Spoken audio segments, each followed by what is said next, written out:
When I first read this paper, I swooned so hard. And other people must have too, because it's been cited nearly 45,000 times. And I mean, sure, George Miller had a great idea, but his presentation, how he draws you in with that first paragraph, it's a chef's kiss. Science papers today aren't written like this. They tend to be drier, more stale.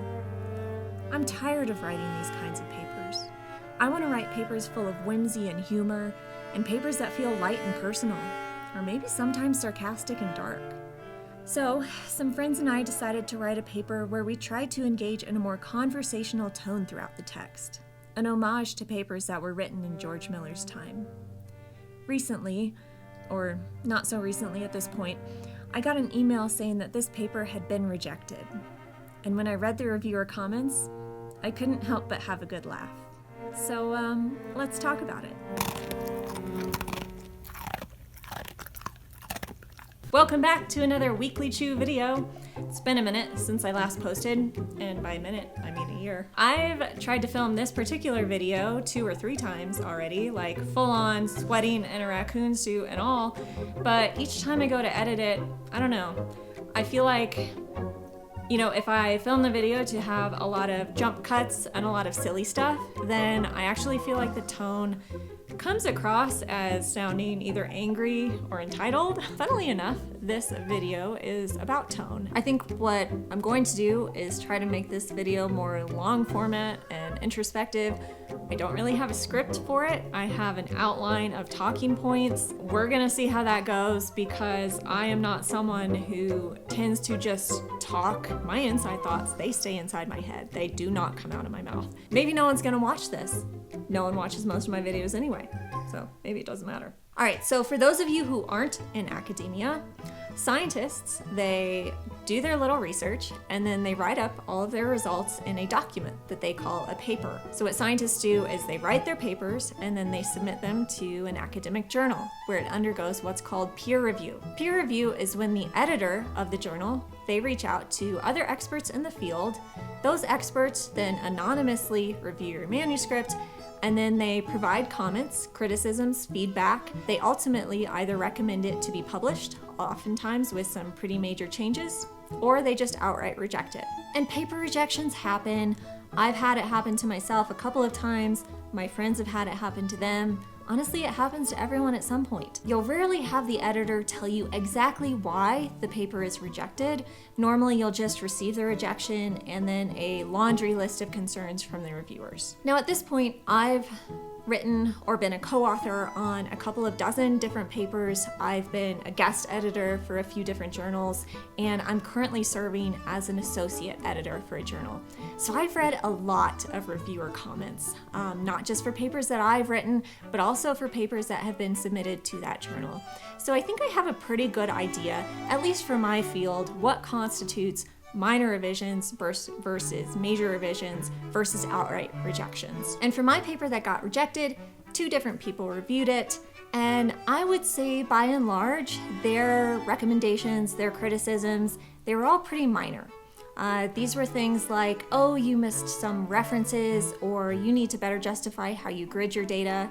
And that's fine, that's great feedback, I appreciate it. Both reviewers also said that the topic of the paper was timely and potentially impactful. If they said that, then why did it get rejected? Well, there was a common criticism between the 2 reviewers, which I think can be pretty well summarized by a comment made by reviewer number 1. And I'm just gonna read that comment now. They said, although the title demonstrates acceptable humor, the lively and mischievous tone found in several sections is inappropriate for a prestigious journal such as. Now, would we call the journal prestigious? I don't know, bit of a stretch, but that's beside the point. After reading all of their reviewer comments, it was pretty obvious that my paper got rejected because the reviewers didn't like my tone. And I knew that there was a chance that my paper would get rejected. Did one of my figures include raccoons? Yeah, okay, yes, that's gonna be a polarizing figure. But the reason why I'm making this video is to discuss why scientific writing is only considered professional if it sounds stodgy. And it's obviously not always been this way, as George Miller's paper has shown us.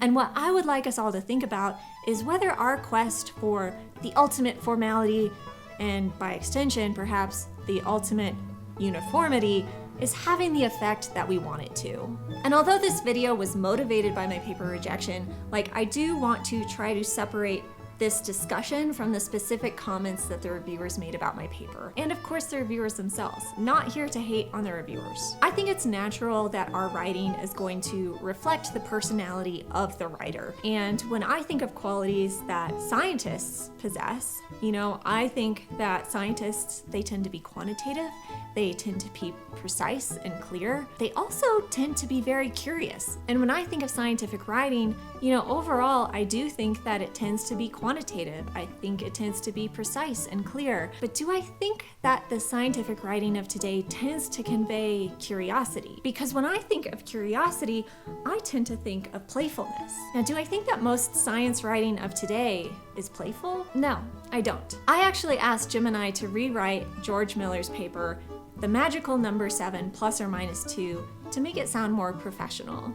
And this is what it gave me. Now, would this alternate universe paper have been clear?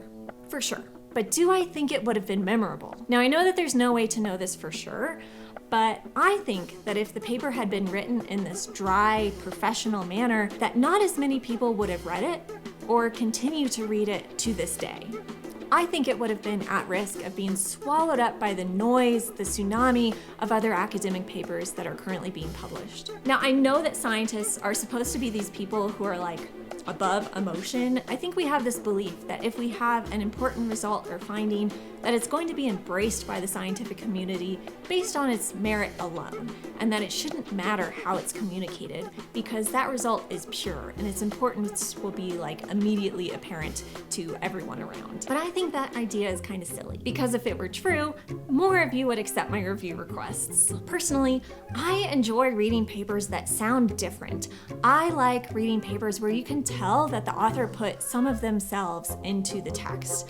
It really helps me understand where the author is coming from and why they think their research is important. And I think this is particularly important for papers that aim to convey an idea or a message, not just a final number. And the paper that I wrote, I did present some results, I did present some numbers, but the main point of my paper was to say, hey, we have this really cool data set, and I think that there are some aspects of that data set that remain underexplored. And so I wanted the tone of the paper to match that idea. I wanted the reader to feel like they were going on a treasure hunt with me, to try to inspire them to go for little data treasure hunts on their own afterwards. And I'm not saying I did that perfectly. I did really find it a challenge to weave in that curious tone while still being very quantitative and presenting my findings. But it is something that I want to get better at. It's not something that I want to shy away from. And I know a lot of you are probably thinking to yourselves, why does this lady care so much? It's not cool to care. You should just write a vanilla paper, get it published, slap it on your CV, and move on with your life. And I'm tempted. I'm so tired. But I don't know, we all have to choose some hill to die on, right? And I think personally, I've had to review a couple of papers where the introductions were obviously AI generated because the references were AI generated. None of the references were real papers. And that sucks, right? And I don't see it getting better. A lot of journals are saying that you can use AI not just for grammar and editing or English translation, but they're straight up allowing you to write entire sections of your paper using AI as long as you acknowledge it. And I guess I want to fight against that. I think once AI starts writing all of our papers for us, they're all just gonna sound the same, right? They're just going to all become this faceless, generic sounding text. I think ultimately it's going to decrease the prestige of these journals, and I think it's going to undermine the credibility of scientists. And so honestly, I don't think that I'm willing to write a paper that just sounds like every other paper anymore. And if that means that I can't publish in traditional journals, I think I'm okay with that. Ultimately, I haven't decided what I'm going to do for sure. For the time being, I have put the paper on an archive, and I've put a link to the paper in the description of this video. So, if you're interested in reading a lively and mischievous paper, I encourage you to go check it out.